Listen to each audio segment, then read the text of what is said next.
ओम नमः सिद्धेभ्य ओम नमः सिद्धेभ्य ओम नमः सिद्धेभ्य मंगलमय मंगल करण वीतराग विज्ञान नमो तार जाते भई अरहंतादिमान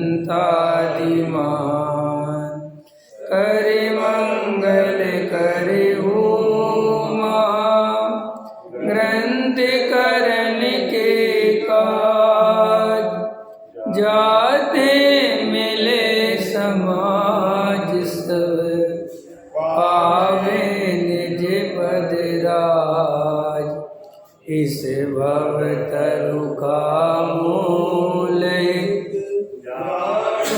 मिथ्या भाव ताको कर निर्मूल अब करिए मोक्ष उपाय। मोक्ष मार्ग प्रकाशक सातवां अधिकार सम्यक चारित्र का अन्यथा स्वरूप पृष्ठ क्रमांक 243 सबसे नीचे का पैराग्राफ। कोई कहेगा सम्यक दृष्टि भी तो बुरा जानकर परद्रव्य का त्याग करते हैं। ख्याल में है ना, एक सामान्य मान्यता है कि जब हम परद्रव्य को अच्छा मानते रहेंगे तो उसे उसके पीछे दौड़ते रहेंगे, उससे राग करते रहेंगे, इसलिए हम तो परद्रव्य को बुरा मानेंगे तो उसको छोड़ देंगे। और दुनिया में भी अपन यही करते हैं ना कि अपन की किसी से मान के चलो बातचीत हो गई, थोड़ा उसने अपने से सही नहीं बोला, कोई गलत बोल दिया, अब अपन को उस पर क्रोध आ रहा है अथवा अपन को उससे बात नहीं करनी है, तो अपन क्या करते हैं, उसकी छोटी कमी को भी बड़ी कमी बना के सोचते हैं कि वो आदमी ठीक ही नहीं है, वो बहुत बुरा है, और उसने पहले भी धोखा दिया था और वो पहले भी ऐसा था। उससे क्या होता है कि हमारा द्वेष बढ़ता है, और द्वेष बढ़ता है तो हम उससे दूर होते हैं। तो एक सामान्य जो लोगों की प्रवृत्ति है कि हमें किसी पदार्थ को छोड़ना हो तो उसकी कमी देखो, ख्याल में है ना, और कमी देख के क्या करोगे, उससे द्वेष हो जाता है। ख्याल में जैसे कि शरीर कैसा है, कैसा मल मूत्र से भरा हुआ है, ख्याल में है ना, और ऐसा है, और मर नव द्वार भय घिनकारी अजदेह करे कमियारी। अरे साहब, ये पत्नी बच्चे स्वार्थ के साथी है, जबकि वास्तव में वस्तु का स्वरूप नहीं है, ये तो 6 द्रव्य है भिन्न भिन्न। मलमूत्र कोई गंदी चीज थोड़ी है, वो भी पुद्गल का परिणमन है, ख्याल में है ना, और शुद्ध सात्विक बढ़िया चीज वो भी पुद्गल का परिणमन है, सुगंध और दुर्गंध वे भी पुद्गल के परिणमन है। शरीर अच्छा बुरा कहाँ है, लेकिन लोक में मुझे शरीर में अपनापन नहीं करना है, इसलिए शरीर बुरा है, ख्याल में है ना, तो उसके वो माइनस पॉइंट गिना के, अरे ये तो ठटरी है, ये तो बंध जाएगी, मिट्टी है मिट्टी में मिल जाएगी, और तू ऐसा है, तो ये सब प्रेरणात्मक चीज़ें चलती हैं लोग में।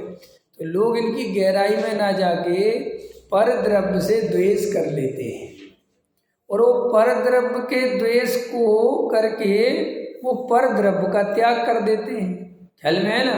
जैसे बहुत सारे ब्रह्मचारी त्यागी वृत्ति बन गए, उनसे पूछो आप क्यों बन गए, तो वो सामान्य उत्तर देते हैं, अरे भैया ये ठगों की टोली है, हमने तो घर इसलिए नहीं बसाया, क्या कि पत्नी सब स्वार्थ के साथी हैं, है ना, और इस शरीर में क्या रखा है, मिट्टी है, वो ऐसी बात करते हैं, और साफ साफ उनका वो द्वेष झलकता है। जबकि वास्तविकता तो क्या है कि कोई ब्रह्मचारी असली ब्रह्मचारी हो, उससे पूछो तुमने घर गृहस्थी क्यों नहीं बसाई, तुमने शादी क्यों नहीं की, वो बोलेगा मुझे आत्मा का इतना सुख मिल गया कि मुझे उनकी जरूरत महसूस नहीं हुई। क्या उत्तर देगा, मुझे आत्मा का अतीन्द्रिय आनंद, आत्मा का ऐसा आनंद आया कि मुझे किंचित मात्र भी शादी का राग नहीं आया, ख्याल में है ना। अथवा उदय की तरफ से उत्तर देगा तो कहेगा मेरा उदय नहीं था उस जाति का, तो नहीं हुई, वो उसको कभी भी चिढ़ती हुई द्वेष रूप परिणति से नहीं तोलेगा, अथवा वो तुम्हें भी अपराधी की श्रेणी में शामिल नहीं करेगा कि तुमने शादी करी है तो तुम अपराधी हो, वो कुछ नहीं। वो किसी जीव, देखो भाई, ज्ञानी धर्मात्मा जीव किसी जीव के संसारी होने के कारण, घर गृहस्थी होने के कारण उसे दोषी नहीं मानते। जो भी ज्ञानी धर्मात्मा हुए हैं, होंगे, हो रहे हैं, आचार्य कुंद कुंद देव अगर अपने सामने खड़े हो और मैं आचार्य कुंद कुंद देव से कहूँ कि आचार्य कुंद कुंद महाराज मैंने शादी कर ली, मेरे बच्चे हैं, मैं गृहस्थ हूँ, तो पता वो क्या कहेंगे कि तू अपराधी है, तू पापी है। क्या कहेंगे? कोई बात नहीं, इसके कर्ता तुम नहीं हो, ये तो उदय प्रमाण हो रहे हैं। तुम अपने को आत्मा देखो, तुम अपने को गृहस्थ क्यों देखते हो, तुम अपने को पति क्यों देखते हो, अपने को पिता क्यों देखते हो? ये जवाब है ज्ञानियों। ये नहीं कहेंगे ए मूर्ख अज्ञानी ख्याल में आया ना, तू तो मर, मैं तुझे क्या बताऊं। ऐसा नहीं बोले। ख्याल में आया कि नहीं आया? हिसाब में हाँ कोई बात नहीं, संभली, सब सुन लिया, लेकिन वो तेरा स्वरूप नहीं है। ये मूल ज्ञानियों की देशना है। और जो अज्ञानी है, जिन्हें मूल वस्तु स्वरूप पता नहीं है, जिन्हें आत्मा का ज्ञान नहीं है, आत्मा का अनुभव नहीं है, सम्यक दृष्टि नहीं है, वे जीव भले ही त्यागी वृत्ति बन गए हों, महाराज बन गए हों, अगर उनके पास जाओगे तो वे तुमसे क्या बोलेंगे? तुम पापी हो, तुमने गृहस्थ जीवन जी रहे हो, कुछ नहीं है। उसको कहाँ से देखेंगे? पर्याय से, क्योंकि अपने को भी कहाँ से देखते हैं? पर्याय से। और मुनिराज ज्ञानी धर्मात्मा अपने को भी द्रव्य से देखते हैं और अन्य जीवों को भी स्वभाव से देखते हैं, अपने को भी स्वभाव से। तो वो कहते कोई बात नहीं, इसमें क्या, तुम कौन हो शादी करने वाले, होने योग्यता होगी। ख्याल में आया कि नहीं आया? कि अब क्या करेंगे? दृष्टि हटाओ, वेद ज्ञान करो, आत्मा की दृष्टि लगाओ, ये काम करो। तो वो कहते हैं कि सम्यक दृष्टि भी पर द्रव्य को बुरा जान करते। आपके कोई शास्त्र में पढ़ा है, जगह जगह शास्त्रों में लिखा है, नहीं समझ में आया? ऐसी भाषा लिखी है ना शास्त्रों में कि सुतधारा हुए न सीरी, सब स्वार्थ के हैं, जो पर द्रव्य को बुरा जाना ना है। और कहाँ मात क्या क्या कितनी शास्त्र भरे पड़े हुए हैं जिसमें सब वर्णन है। साहब अपन तो देखो पर सम्यक दृष्टि भी पर द्रव्य को देखो। अब देखो टोडामल जी कहते सम्यक दृष्टि पर द्रव्यों को बुरा नहीं जानते, पर द्रव्यों को तो पर द्रव्य ही जानते हैं। पर द्रव्य को बुरा जाने तो फिर 100% पर द्रव्य को अच्छा भी मानेंगे, क्योंकि राग और द्वेष जोड़े से चलते हैं। कोई व्यक्ति कहे कि मुझे द्वेष ही द्वेष है, राग नहीं है, 3 काल में संभव नहीं है। कोई कहे मुझे राग ही राग है, द्वेष साहब मुझे जैन धर्म से बहुत राग है, मुझे और धर्मों से कोई लेना देना ना। अगर जैन धर्म से राग है तो अन्य धर्मों से गर्भित द्वेष है, चाहे वो तुम व्यक्त करो और चाहे नहीं करो, इससे कोई फर्क नहीं पड़ता कि तुमने राग कर रखा है ना। हमें राग होगा तो फिर वो उसको द्वेष होगा, ख्याल में है ना, 100% होगा। इसलिए मैं कहता हूँ अभी राग द्वेष से ऊपर उठने की जो अपनी आदत है वो बहुत मुश्किल है, अपन उठ नहीं सकते। अपन राग के त्याग के लिए राग करते हैं। क्या कहा मैंने? कोई आदमी, जैसे लोक में कहावत है खून के धब्बे खून से नहीं धुलते, ऐसे ही राग को राग से नहीं मिटाया जा सकता। और हम वही तो करते हैं।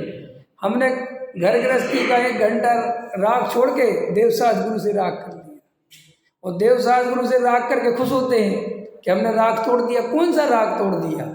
किस बात का राग तोड़ दिया? अरे भाई, इसको राग तोड़ना नहीं कहते हैं। ये तो आप मंदिर में आए, 1 घंटे आप लगे रहे, आपका उपयोग बदल गया, आपने इस राग को अच्छा मान लिया, और घर गृहस्थी के राग को बुरा तो माना ही नहीं है, ये रूप तो माना ही नहीं है, क्योंकि अंदर में सुख बुद्धि वहीं पड़ी हुई है। मिथ्या दृष्टि जीव पर पदार्थों को कितने ही बदलता रहे, कितने ही गे बदलता रहे, कितने ही स्थान बदलता रहे, वहाँ कुछ नहीं होता, क्योंकि अंदर पर द्रव्य में सुख बुद्धि पड़ी रहती है।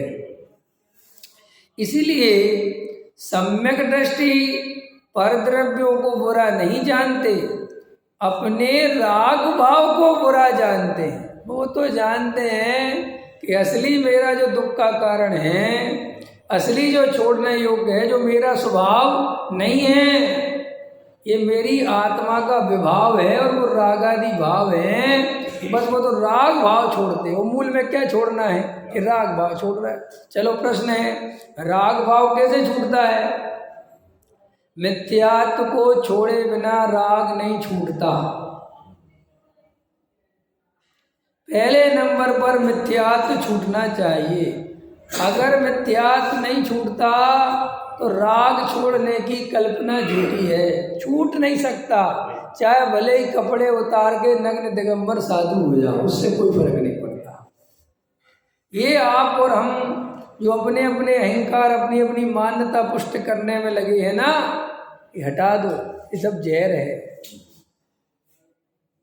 कुछ नहीं रखा इन बातों में। ऊपर उठो, उठो ऊपर। हम नहीं पढ़ना इन व्यर्थ की बातों में। भैया वस्तु के परिणमन को स्वतंत्र देखो, वस्तु के परिणमन को उपादान से देखो। निमित्त की दृष्टि तोड़ो, मत रखो ये निमित्त की दृष्टि। ये निमित्त की दृष्टि मिथ्या दर्शन के अलावा कुछ काम नहीं कराती। क्या निमित्त की दृष्टि पकड़ में आ रहा? हर बात में निमित्त, हर बात में अपना अहंकार ऊंचा। पूछ गुरुदेव की फोटो हटा दी, ख्याल में आया कि नहीं आया? देखो क्या से क्या हो गया, आ गया ना? देखो क्या से क्या हो गया। कौन जगत में किसी का करता धरता है? क्यों अपन अपने इतने अपने अहंकार को पुष्ट करने में लगे रहते हैं? अरे भाई, जिनेंद्र देव भी वस्तु के परिणमन को, एक एक उद्गल परमाणु को स्वतंत्र बताते हैं। वो ये नहीं बताते कि नहीं साहब तुम चाहो तो बदल सकते हो। कोई नहीं भाई, इंदोवा जिनेंदोवा खुद नहीं बदल सकते। इसलिए क्या करें कि निमित्त की दृष्टि मत रखो। राग छोड़ने के पहले मिथ्यात्व छोड़ो। क्या कहा मैंने? राग छोड़ने के पहले क्या छोड़ो? तो देखो क्या कहते, राग छोड़ने के पहले क्या छोड़ो? मिथ्या छोड़ो। अपन क्या छोड़ रहे? राग छोड़ रहे। जरा सा चार आदमियों से बोलना बंद कर दिया, हमारा राग कम हो गया जी। गजब हो गया तेरा राग। ख्याल में आया ना? इसको राग कम होना कहता है। और सही बात पूछ उनसे, क्यों बंद किया है? वो तेरे अनुसार परिणमन नहीं करती। तो इसको ये मत मान के राग भाव कम हो गया। राग भाव कम नहीं हुआ है, उपयोग वही जा रहा है। अरे लोग दोस्त से ज्यादा दुश्मन को याद करते हैं, आपको पता है बात है? लोग दोस्त के, कोई कहता है ना कि मुझे हमेशा किसी को हमेशा याद रखना हो तो क्या करोगे? उससे दुश्मनी कर लो। वो सब भूल जाओगे, दोस्त भी भूल जाओगे, लेकिन लोग दुश्मन नहीं भूलते। ख्याल में है ना? हाँ, तो श्री गुरु कहते सुनो, राग भाव का त्याग मिथ्यात्व के त्याग बिना नहीं होता। और चूंकि सम्यक दृष्टि ने पहले मिथ्यात्व का त्याग किया है, इसलिए अब वो राग की त्याग की ओर बढ़ रहा है। हमारे तो सम्यक दर्शन का ठिकाना नहीं है, तो हम क्या राग के त्याग की बात करें? अभी तो हमारे अंदर में क्या मान्यता पड़ी है वो देखो। ख्याल में आया कि नहीं आया? अपनी क्या स्थिति है, पकड़ में आते कि नहीं आती? समझो आप, हम इतने जल्दी घबरा जाते, इतने जल्दी अपने आप को एकदम कैसा मान लेते हैं। ख्याल में है ना? मतलब छोटी छोटी बातों में बस हमारा तो भाव चला जाए। हमने तो ऐसा कर लिया तो हम उसके जीव बन जाएंगे, ऐसा कर लिया तो हम उसके जीव बन जाएंगे, एक एक सेकंड में आदमी। ख्याल में है ना? माने अंदर जरा सी भी सामर्थ्य, जरा सा भी तत्व निर्णय नहीं है कि किसी बातें सोचते हो। अरे एक तरफ तो इतनी स्वतंत्रता की बात करते हो, इतनी स्वतंत्रता की बात करते, और एक जरा सी बातों में ये तो ऐसा कर लोगे तो भाव हो जाए, खराब हो जाए। अरे भाई शांति से समझो, विचार करो कि हम किसके आधार पे सोच रहे हैं, हमारा आधार क्या है। नहीं समझ में आए? देखो, भावुकता में कही गई बात 100% झूठ होती है। 99% नहीं कह रहा हूं मैं, 100% होती है, क्योंकि वो भावुकता में कही गई है। ख्याल में है ना? बहुत सारी बातें आपको भावुकता में कह दी जाती है, कह दी जाती ना, आप उसको एकदम गले से लगा के पकड़ लेते हो, ओह ऐसा कर लेंगे, मैंने अगर किसी को उगरू को तो मैं सीधा निगोद में चला जाऊँ। नहीं भाई, जो जीव सम्यक दर्शन जिनके पास नहीं है, जो जीव आत्मा के ज्ञान से रहते हैं, वे जीव उसके पहले गृहीत मिथ्या दृष्टि है। समझ लो, उदाहरण के लिए तो वे गृहीत मिथ्यात्व का सेवन कर रहे हैं, तो क्षण भर बाद वे सम्यक दृष्टि नहीं हो सकते क्या? हो सकते हैं कि नहीं? प्रश्न है मेरा। हुए ही है। तो उनने इतना सारा तो गृहीत मिथ्यात्व का सेवन किया था दबा के, उसने सम्यक संरोग क्यों नहीं लिया? अंजन चोर ने क्या क्या नहीं किया, क्या क्या नहीं किया, किया ना सब कुछ, तो उसका सम्यक संरोग क्यों नहीं लिया? और सम्यक दर्शन, सम्यक दर्शन, अरे मोक्ष क्यों नहीं रोक लिया भाई? इतने पाप जिसने इकट्ठे कर रखे थे, रात दिन का गृहीत मिथ्या दृष्टि, पापी, सप्त व्यसनी, सम्यक दर्शन हो गया। और हम और आप क्या कल्पना करके बैठे हैं कि हम एक मंदिर से गुजर जाएंगे तो हमारा सम्यक दर्शन होगा नहीं, हमें हम निगोद चले जाएंगे। अगर कोई महाराज की छाया पड़ गई, कैसे सोच रहे हो? जरा सा हमने खा लिया इतना सा तो हम तो बस खत्म, हमारा जीवन खत्म, हम तो उसी में जीव बन जाएंगे।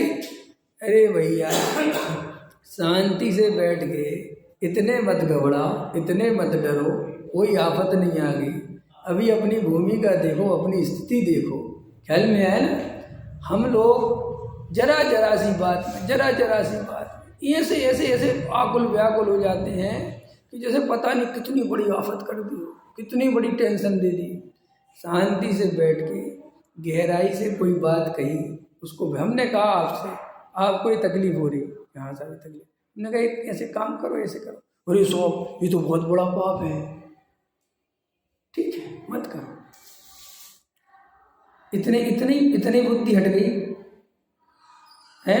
अंग्रेजी दवाई खा सकते हो, दवा के बड़ा भड़ चाय जितनी, और हमने जरा सी कह दिया कि देखो एक लहसुन की पोथी खा लो, ख्याल में आए कि नहीं आए? वो सब मर जाएंगे हम तो, लहसुन में ही निगोदिया हो जाएंगे, ख्याल में आए कि नहीं आया? हमने कहा जी अंग्रेजी दवाइयाँ जो खा रहे हो तुम सारी, ये कैसी बनी है, ख्याल में है ना? तो बोले साहब आयु कर्म जब तक है तो फिर अंग्रेजी क्यों खा रहे मूर्ख? जब आयु कर्म सही तुम इतने ताकतवर बने हुए हो तो ये अंग्रेजी क्यों खा रहे हो?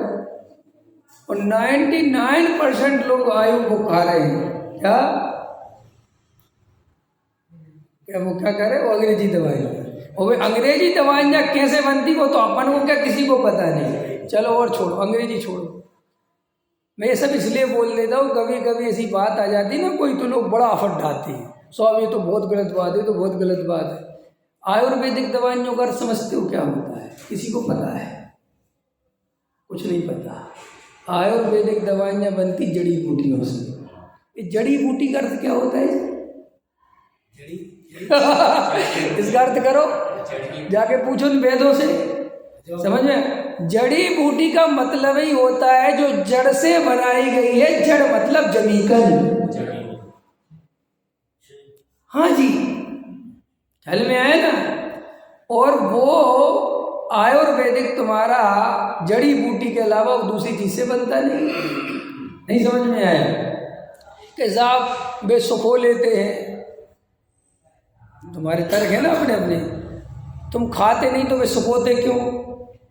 तुम्हारी निमित्त से सुखोएंगे। अब बताओ, और अगर तुम सुखोने में कुछ नहीं मानते तो फिर वे श्वेतांबरी वाले भी ठीक हैं, वे भी सुखा लेते हैं। समझ में आया कि नहीं? वो खा लेते हैं बाद में। एक बार मैं एक जगह प्रवचन करने गया श्वेतांबर समाज में, तो क्या हुआ कि वो कड़ी ले आए भोजन में, और कड़ी ले आए तो अपने को तो वो याद है अपनी जो कड़ी बनती है नींबू वगैरह की, अमचूर वगैरह अपन, तो क्या उसे पूछना, तुमने तो खा ली, ख्याल में है ना? अब खा ली और आधी गाय होगी और पता नहीं मुझे क्या हुआ उसी समय ऐसा विकल्प आया, मैंने कहा ये कड़ी गाय की बनाई, ख्याल में है, क्योंकि वो ज़्यादा टेस्टी लग रही थी। मैंने काय की बनाई? तो बोले मठे की। मैंने कहा छाछ की। अरे मैंने कहा क्या किया, ये तो दुधल है, हम नहीं खाते। तो बोले ना दुधल नहीं है। मैंने कहा दुधल नहीं। हमने कहा कोई इस तरीका दूसरा है। बोले हम छाछ को गर्म कर लेते हैं। पहले में छाछ में गर्म किया, सब खत्म। अब अपने अपने तर्क हैं, अपने अपने लॉजिक हैं, किसके लॉजिक को मानोगे, किस पे जियोगे? इन बातों पे कोई बोलने की हिम्मत नहीं करता। लोग सोचते हैं अरे तुम जो काम कर रहे हो, कर सब रहे हो, बस बोलो मत। वो वही वाली बात है कि छुपे छुपे सब देख रहे हैं वे गंदे संदे वीडियो, और कहो मत, इन पर बातें मत करो। कौन सी ईमानदारी का तमगा लगा के जीना है? क्यों अपने आप को एक धोखे में रखना चाहते हो? ख्याल में आया कि नहीं आया है? जरा मैं देखता हूं कहां से कहां जीवन जा रहा। अरे तुम कृतकृत अनुमोदना की बात करते हो। जिंदगी में ऐसा भी देखा जाता है आदमी का कि बाल बच्चे ऐसे मजबूर कर देते हैं कि खुद जमी कंद का त्याग है और वो जमी कंद ला रहा है। क्या करें? और सुनो, बच्चे ऐसे हैं वो कहते घर में नहीं दोगे तो बाजार में खाएं, और बाजार का और ही ज्यादा खतरनाक है। क्यों? तुम ये मत सोचो कि तुम बहुत होशियार हो, कुछ होशियारी काम नहीं आती। मैंने कल कहा था कि आपके बच्चे की योग्यता हो तो वो भैया वैसा चले, ना तुम्हारे संस्कार कुछ काम नहीं आते। जिसके क्या होता है, वे लोग ज्यादा अहंकार में फूले रहते हैं जिनके बच्चे थोड़े शालीन और संस्कारी निकल जाते हैं। तो मैं दूसरों को, अरे हमने दिए संस्कार, हमारा बच्चा बाजार का पानी भी पी ले। हमने ऐसे अकड़ वाले भी देखे, और फिर बाद में हमने पानी नहीं दारू पीते देखा है। हमने कहा अब कहाँ चले गए, अब कहाँ है तुम्हारे? अब भैया हम क्या करें साहब, हमारी जब तक चल रही थी चला रहे, तुम्हारी तब भी नहीं चल रही थी। काहे को पागल बनाते हो? नहीं समझ में आया? और एक अदरक खा लेंगे टुकड़ा तो हम सीधे अदरक के निगोदिया हो जाएंगे। तो बहुत सस्ता है निगोद जाना आदमी का भैया। ख्याल में आया ना? एक अदरक का टुकड़ा तुम्हारे मुंह में डालेंगे सीधा निगोद। खैर, और अंग्रेजी दवाई में खा के नहीं जाओगे निगोद। नहीं समझ में आया? कि लोगों को इतनी अंदर ऐसी बातें, ओ अपन किसी की, अरे क्या कृत अनुमोदना भाई। सुनो, जब समंतबद्ध आचार्य को भस्मक व्याधि रोग हो गया, समंतबद्ध आचार्य कौन से गुण स्थान में थी? प्रश्न का जवाब दो। जब समंतबद्ध आचार्य को भस्मक व्याधि रोग हो गया तब कौन से गुण स्थान में थे? 6वें 7वें गुण स्थान में थे, पक्का? तो 6वें 7वें गुण स्थान वाले साधु को समाधि नहीं दी। उनको नहीं पता था आयु कर्म जितना है जब तक रहूंगा, क्या डरना भस्मक व्याधि से। क्या कहा उनके गुरु ने? निकलो यहां से और इसको करो जैसे बने वैसे। ये नहीं कहा कि शुद्ध सात्विक अवस्था देखो कहीं, इसको जैसे बने वैसे करके आओ। कि जैसे बने कैसे करूं? क्या देखो जाके कहीं भंडारे में घुसो, क्योंकि वहीं मिलेगा सबसे ज्यादा भोजन। क्योंकि कोई घर पे 1 रोटी 2 रोटी 4 रोटी 6 रोटी दे देगा, जबकि तुम्हें तो चाहिए मनो। कैसे भूख है? तो फिर उनने नहीं सोचा कि ये मैं शिव जी के मंदिर में जाके मैं तो नगोद ही चला जाऊंगा, गीत में त्याग नहीं हो जाएगा।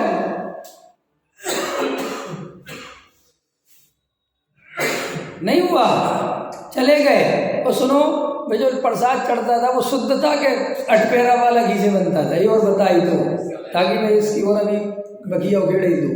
बताओ, अटपेरा घी का लाते थे, रमेश जी चढ़ाते थे अटपेरा घी हैं। सुनो, सब खाते हो, कितने पाप हुए तुम्हारी दृष्टि से। मेरी दृष्टि से तो कुछ पाप ही नहीं हुआ, लेकिन तुम्हारी दृष्टि से तुम्हारा बहुत पाप हुआ है। ख्याल में आया कि नहीं आया? उनका उस समय भी पूरा सम्यक दर्शन कायम था। कोई वे मिथ्या दृष्टि नहीं हो गए थे न तुम्हारे जे और लॉजिक है, वो मिथ्या दृष्टि मिथ्यात्व में आ गए होंगे जी, और तुम सम्यक्त में हो, वे मिथ्यात्व में आ गए थे। क्यों? क्योंकि तुम जमीकंद नहीं खाते। वाह। तो ऐसी अनेक अनेक लोगों, तो आप क्या कहना चाहते हो? मैं कुछ नहीं कहना चाहता, मैं सिर्फ ये कहना चाहता हूँ अपने विवेक को जागृत रखना सीखो, लकीर के फकीर मत बनो। ये सब जो जीवन है, ये जीवन बहुत महत्वपूर्ण है। ख्याल में आया? ये मनुष्य भाव आराधना करने के लिए मिला है, मरने के लिए नहीं। अगर मैं अरे मैं क्या कहना चाहता हूँ, डॉक्टर साहब हमेशा क्या कहते हैं, जीवन ऐसे ही खोने के लिए नहीं मिला है। तुम यहाँ से मर के कहाँ जाओगे? यहाँ जितनी आराधना कर पा रहे हो, इतनी आराधना अगले भावों में कहीं तुम्हें पता है कि होगी कि नहीं होगी? हैं?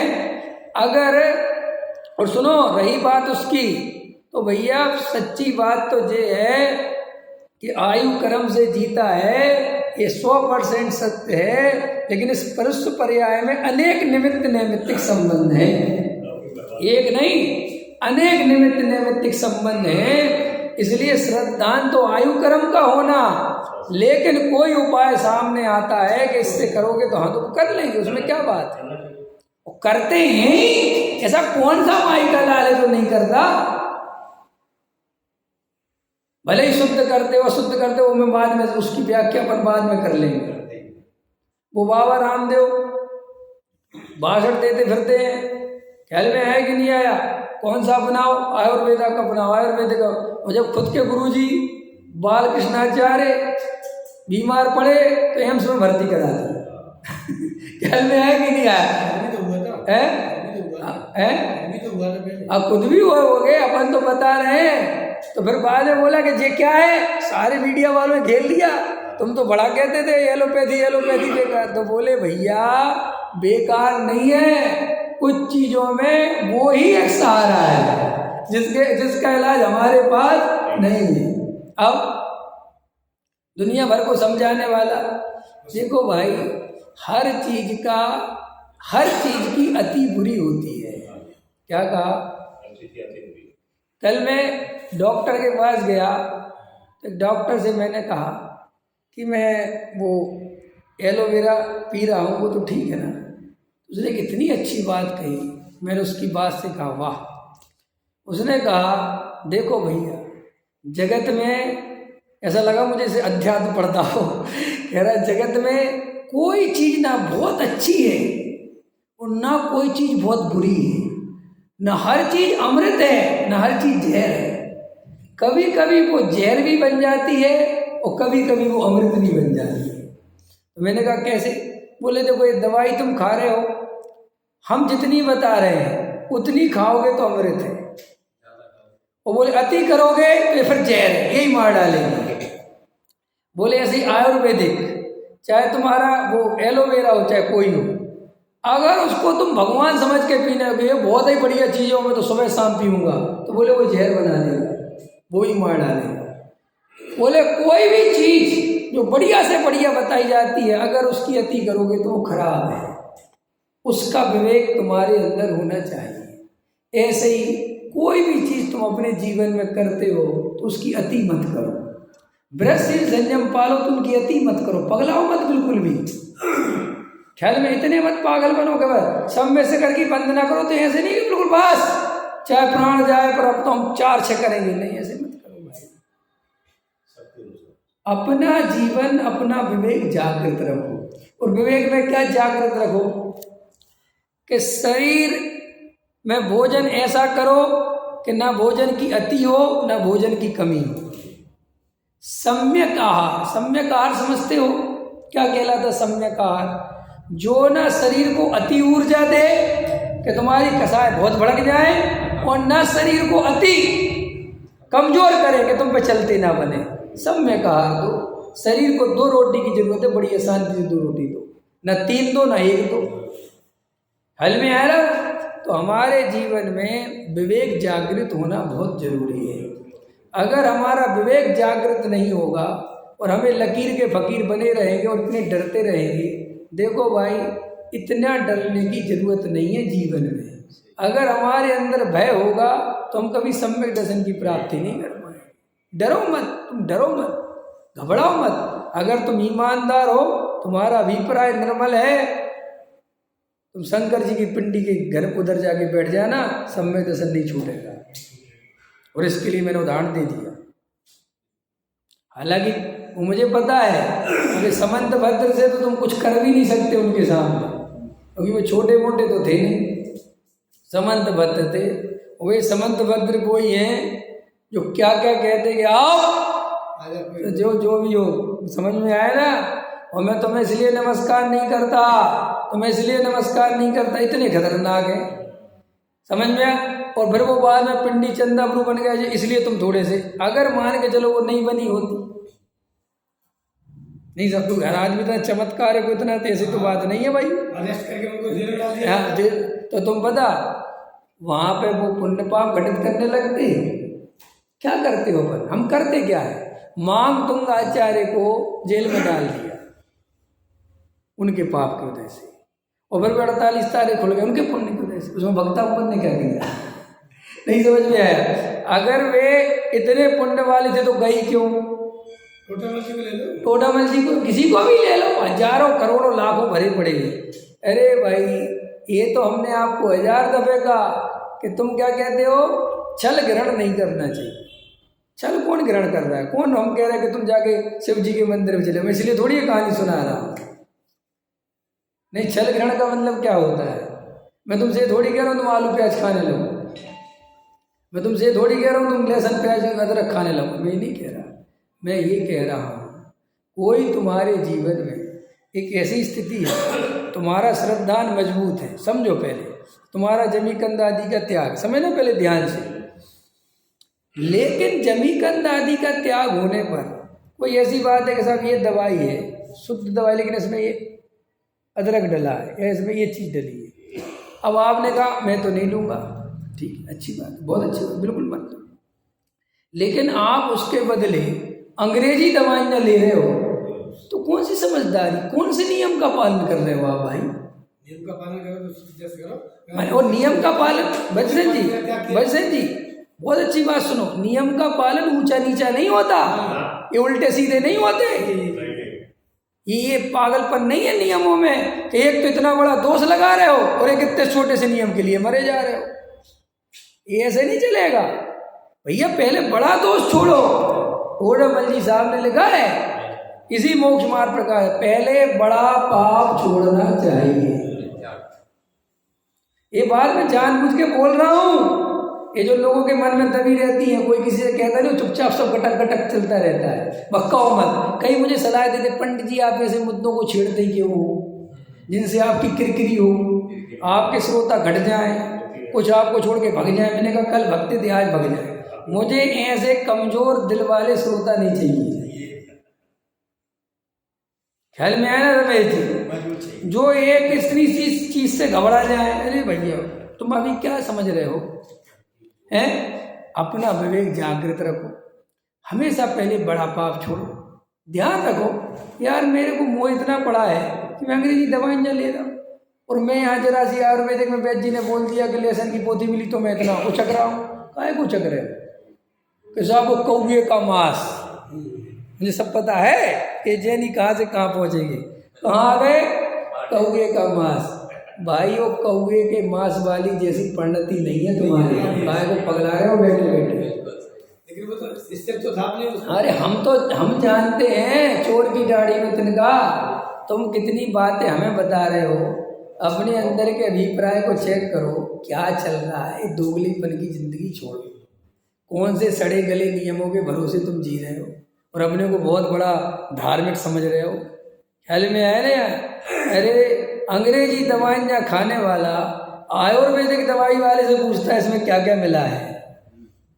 वाह, धन्य हो तुम, बहुत होशियार चंदो हैं। होम्योपैथिक दवाई खाने वाला आयुर्वेदिक वाले से पूछता है कि इसमें क्या क्या मिला है, जबकि होम्योपैथिक में साफ साफ लिखा है एल्कोहल के बिना नहीं है। और एल्कोहल, सुनो सुनो सुनो, अब ध्यान देना, एल्कोहल जमीकंद से भी बड़ा दोष है कि नहीं? हाँ या ना?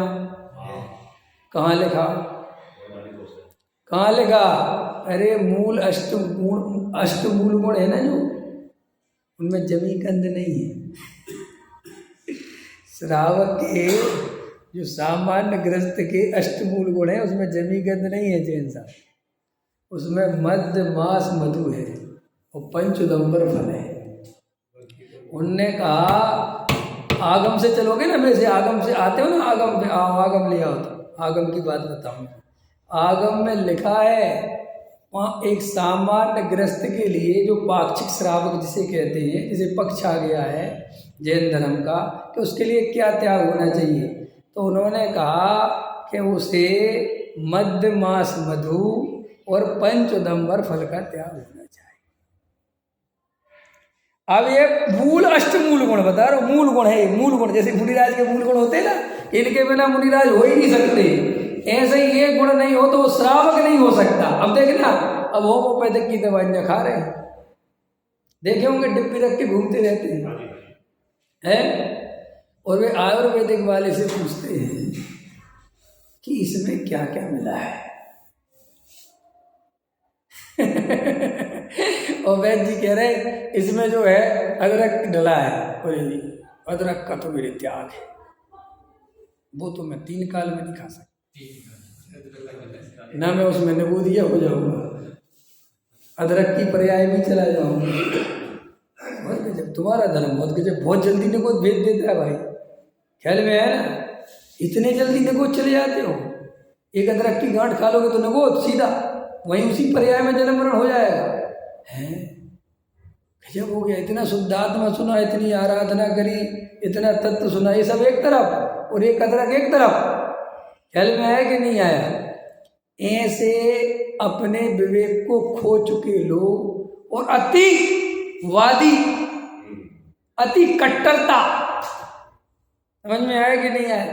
जैसे मुसलमानों की कट्टरता देखते हो, उनको समझाते हैं कि अरे भाई गलत है, हमारा ही धर्म सही है, भाई सुनने को राजी नहीं है, समझने को राजी नहीं है। हम क्या कह रहे हैं? अभी देखो आज देखो आज क्या हो रहा है, बाबू राम स्कूल पे जाओ, 1 किलोमीटर की लाइन लगी है, मुर्गे की पूजा हो रही है आज। चौराहे पे ईंटें सी रखी हैं, समझा, मुर्गा रख रखा है 2-3 लोगों ने, पता नहीं कौन सी पूजा होती है, समझ में आया ना। और वहाँ पे लाइन लगी है, लाइन। मैं अभी स्कूल से आ रहा ना बच्चों को छोड़ के, तो ऐसे लाइन में लगे बेचारे, जैसे अपन पहले मिट्टी के तेल लेने लगते थे ना गाँव देहातों में, ऐसे लगे बेचारे, जैसे वो बैंकों की लाइन लगा दी थी नोटबंदी में, ऐसे लगे।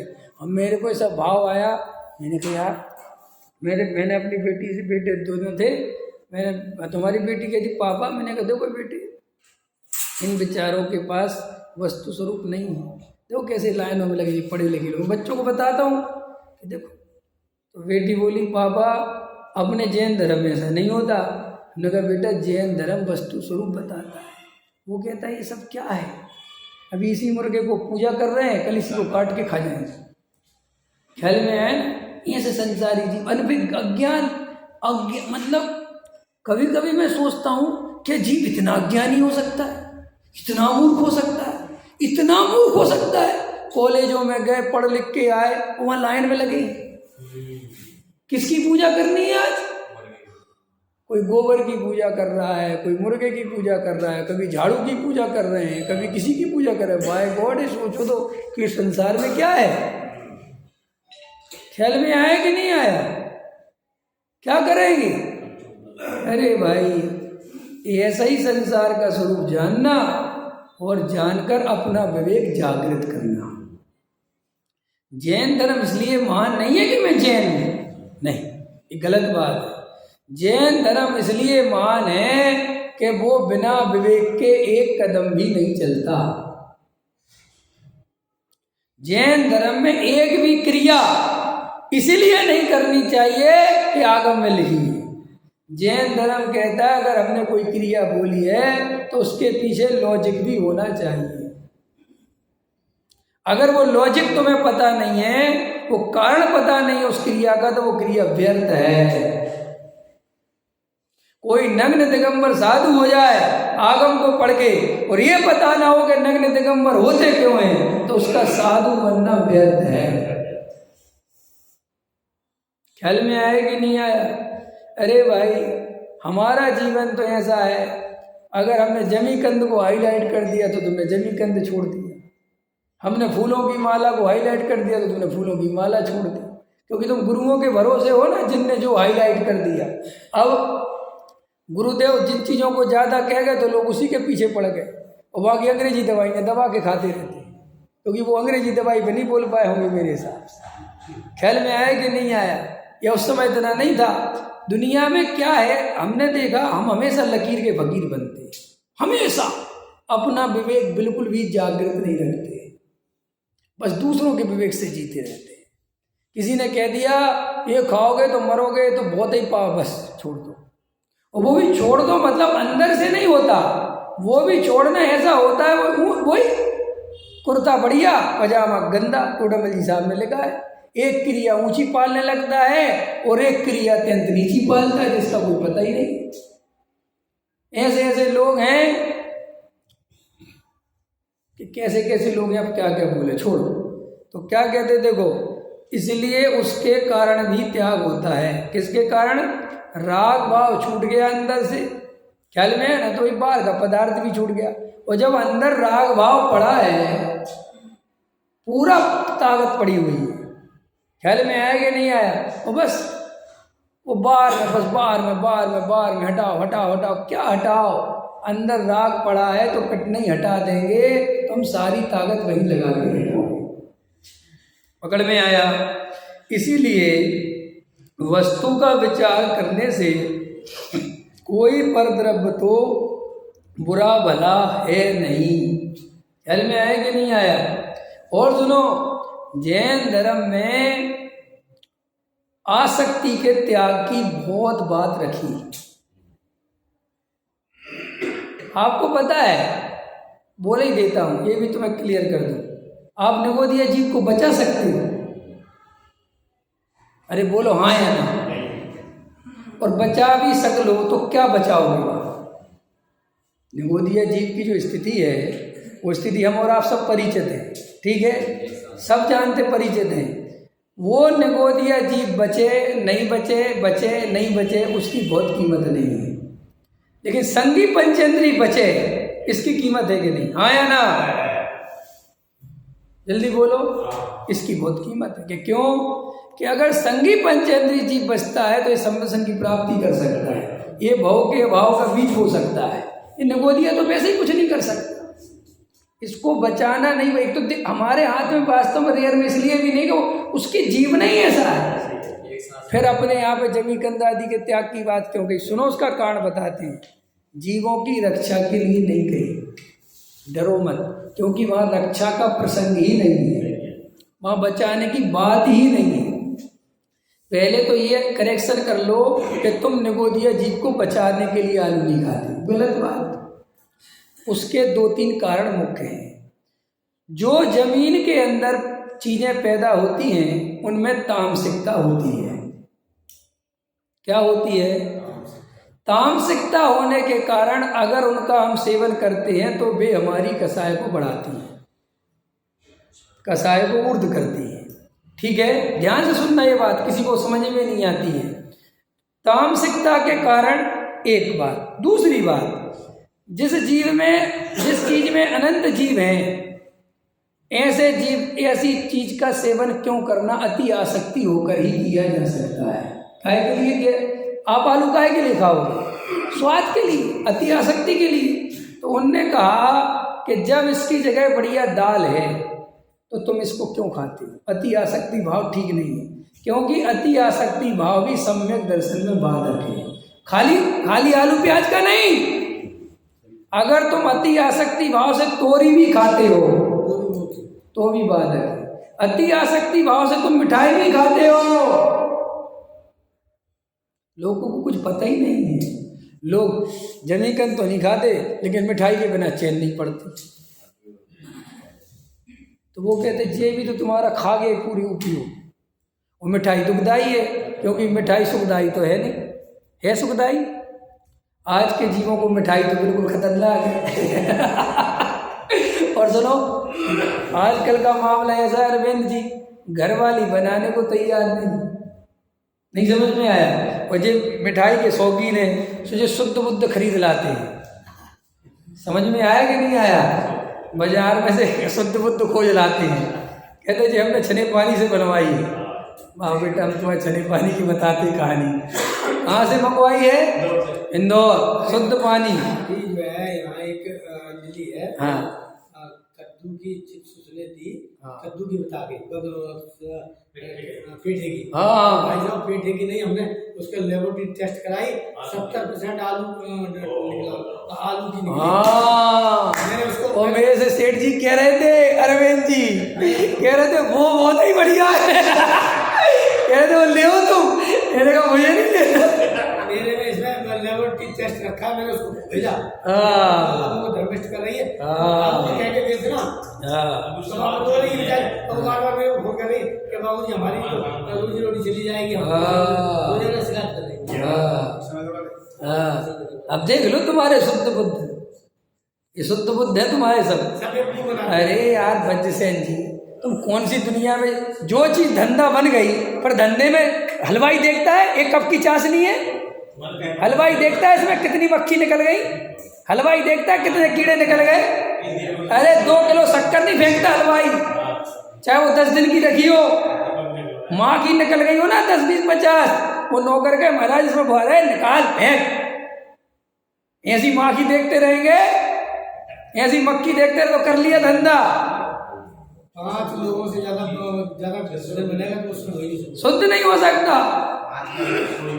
अरे बात सही है, हम कह रहे हकीकत बोले वो, ये शुद्धता की बड़ी दुआई देते हो। अरे जहाँ 50, 100, 200 लोगों का भोजन बन गया, हो गया काम। खाए को अल्लाह, मैं ये कहता हूँ भैया जितना पल रहा है पाल, मैं मेरी बात अच्छे समझ लो, हाथ जोड़ के समझ लो, जितना पल रहा है ईमानदारी से पालो, जो नहीं पल रहा है उसका श्रद्धान करो कि भैया कभी पल जाए, कोई दिक्कत नहीं है। लेकिन अहंकार मत करो जो पाल रहे हो, क्योंकि वो कोई पालना नहीं है, उसमें कोई दम नहीं है। इतने हवा में मत उड़ो कि हम तो छना हुआ पानी पी देती, छाती चौड़ी मत करो भाई, शांति रखो। छना हुआ पीते हो अच्छी बात है, हमें पता है, लेकिन अंदर में थोड़ा सा विवेक जागृत। ये निगोदिया कोई नहीं बोलता है जो मैं बोल रहा हूँ, मुझे पता है। कवाज का वचन सुन के 50-100 आदमी तो मेरे दुश्मन ही बन जाए और कहे कि इसके ग्रुप से क्या हो, तुरंत बाहर निकलो और आज से इसका वचन सुनना बंद करो, ये तो पापी है। लेकिन मैं पापी होने के लिए मंजूर हूँ, मुझे कोई बात नहीं, तुम कम से कम सच्चे धर्मात्मा हो जाना, तुम्हारी भलाई के लिए यही सही, हम पापी सही, लेकिन तुम्हें तो कम से कम वो दुविधा से निकाल दे जिन दुविधाओं में तुम्हारा जीवन जा रहा है, समझ में? क्योंकि दुविधा में माया मिली ना राम, ना भगवान आत्मा मिलेगा और ये सांसारिक सुख भी नहीं मिलेगा। वो भी रोते रहोगे और आत्मा के लिए तो रोते ही हो, उसकी तो कुछ बात ही नहीं। पकड़ में आया भाई, किसके लिए क्या बात बोल रहे? निगोदिया जीव की अति आसक्ति भाव होने के कारण कि भाई ऐसी चीजें मत खाओ जिसमें प्रति समय जीव जन्म मरण हो रहा है, छोड़ दो, इतनी बात है। वहां बचाने का कोई चक्कर नहीं है, वहां बचने के लिए है क्या? तो वहां जो इतने सारे अभी ठेले पे जो आलू लगे हुए, तो अनंत निगोदी जी वहां जन्म मरण है, चाहे कोई खाए और चाहे बिल्कुल न खा, उसमें क्या रखा? और तुम तो ऐसे घबरा जाते हो जैसे पता नहीं आफत आ गई, ख्याल में आया कि नहीं आया? क्यों? कि वो दिमाग में संस्कार हाईलाइट हो गए, और कोई बात नहीं है। हमारे संस्कार कितना काम करते पता है आपको? जैन साहब, बजतेन जी, आप संस्कारों का एक उदाहरण देता हूँ आपको, संस्कार कैसे काम करते हैं। एक आदमी से आप बहुत बढ़िया बातचीत कर रहे हो, तो बहुत अच्छा जेंटलमैन लग रहा था, बहुत स्मार्ट आदमी लग रहा था, वो बहुत बढ़िया बातचीत करने का तरीका, तहजीब इतना बढ़िया कि आप बड़े प्रसन्न हो रहे थे, बड़े ऊंचा कुलीन घर का आदमी और बहुत अच्छा है, और आप बड़ा रोमा। इतने में आपने पूछा आपका नाम क्या है, और उसने कहा मोहम्मद अकबर। क्या हुआ? आपके हवा ही निकल जाती है अंदर से। क्या हो गया भाई, क्या हो गया? संस्कार। जो एक उसकी जाति के प्रति जो संस्कार आपको गहरा कर दिया गया है, जो आपको चिढ़ पैदा कर दी गई है, वो बस आपको जीने नहीं देती। वो सब, जबकि आपने उससे पूछा भी नहीं अभी कुछ भी, जबकि अभी आप उसकी तारीफ के अंदर अंदर पुल बांधे जा रहे थे। क्या हुआ? ये सब क्या है अरविंद जी? सब संस्कार। और आप इनको बहुत बड़ी चीज मानते हो। ऐसी हर चीज का संस्कार आपके अंदर डाला जा सकता है,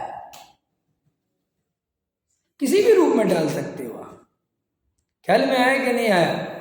अभी ये चिप्स कद्दू की है, कितनी दबा के खा रहे होंगे हैं? और धड़ाधड़ लाओ, ऐसा गजब बनाई यार, क्या गजब है यार। और वो भी कद्दू की, गजब हो गया।